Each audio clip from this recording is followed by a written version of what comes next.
Welcome to Savita Dental College Lecture series in general pathology. The topic of discussion is diagnosis of cancer. To diagnose a cancer, we need to know the symptoms of the patient, history of the patient, whether it is familial or rapid or slow growing tumor, or we can do the clinical examinations to know whether the tumor is localized and to know the drainage areas and distant metastasis. Coming to laboratory investigations, they can be non-invasive and invasive investigations. Non-invasive investigations include X-rays and scans like ultrasound, CT, MRI and mammogram. In this picture, we can see a coin-like lesion in the chest X-ray and we can suspect a lung cancer. And coin-like lesion in the mammogram, we can suspect a breast cancer in this picture. Coming to invasive investigations like blood tests and serum markers which are minimally invasive, and more specific invasive tests are cytological test and biopsy and frozen section examination with advanced tests like immunohistochemistry, cytogenetic, molecular diagnosis, flow cytometry, electron microscope. Coming to cytological method, which includes exfoliative cytology and fluid cytology and also fine needle aspiration cytology. In exfoliative cytology, we can able to assess the cellular morphology of the shed cells from the oral cavity, whether it is normal or abnormal.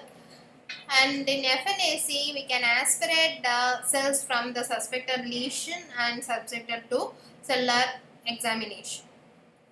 Coming to biopsy, we can remove the tissue of the suspected area, whether it is malignant or normal.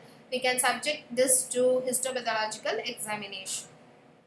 With this biopsy, we can able to find out the sentinel lymph node status, that is the first lymph node which is affected by the tumor and which involves in the grading system of the tumor.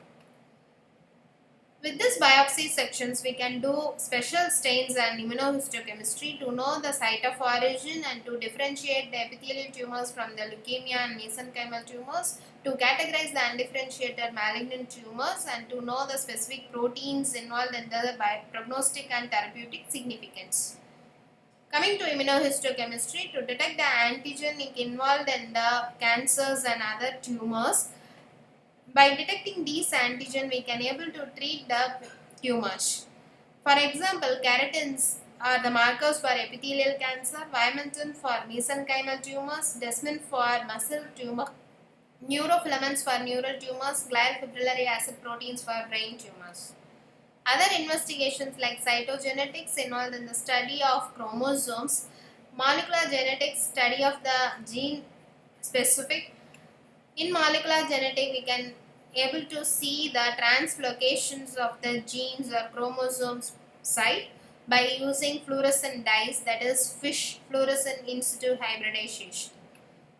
DNA microarrays are most advanced technique to know the gene involved.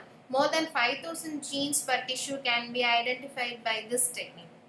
Coming to tumor markers, these markers are biochemical indicators we can able to detect from the serum of the patient.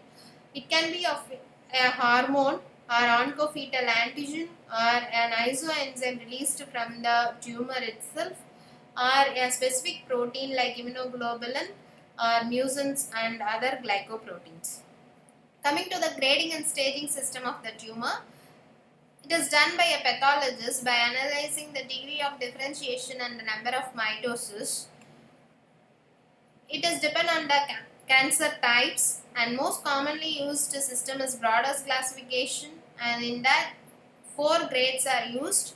Grade 1 is well differentiated, grade 2 is moderately differentiated, grade 3 is poorly, and grade 4 is undifferentiated or anaplastic tumor. Coming to the staging system of the tumors, it is universally followed staging system as TNM. T stands for tumor size, N stands for nodal status, M stands for distant metastasis. In this TNM staging, T again divided into TIS, that is tumor in situ, non-invasive confined to the epithelium. T1, that is small, minimally invasive within primary organ site. T2, it is larger than the T1, more invasive within the primary organ site. T3 is larger and or invasive beyond the margin of primary organ site. T4 is very large and very invasive spread to adjacent organs. Nodal status involved N0, that is no nodal involvement. N1, regional nodal involvement. N2 is extensive regional nodal involvement. N3 is more distant nodal involvement. M staging involved M0 and M1. M0 is no distant metastasis, M1 is distant metastasis. That's all about the diagnosis of cancer. Thank you.